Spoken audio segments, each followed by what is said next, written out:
O'zbekistonga kelib ozgina shamolladimda, yo klimat almashdim bilmayman endi.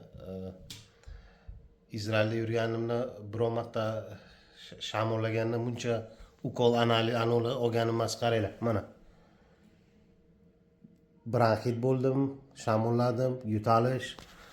Izraelda doktorlar bitta dona dori beradi, shuni ich deydi, tamom, все, и suv ich deydi. Hech qanaqa ukol, kapelnitsalar yo'q u yoqda. Bitta dori bilan davolaydi u yoqda. Bu yerda mana bu 1 millionlik mana shu. Mana shu 1 millionlik, endi ichida konsultatsiyasi ham bor-da. Keyin hali analizlari yo'q. 5 kundan keyin doktor aytdi, yana kelasan, yana analiz topshirasan, yana tekshiramiz.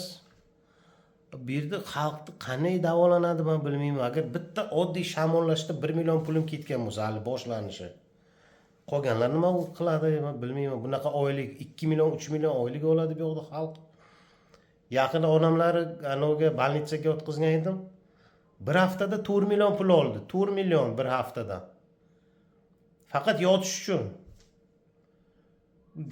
Qaysi deputatmi bilmayman, kim gapirdi-ku, что 36 ming bir kunda yetadi deb men hayron bilmayman, lekin bu xalq uchun juda ham qiynal ekan bu yoqda. Bu mayli odamlar bilan gaplashib, mana o'tiraman, so'rayman.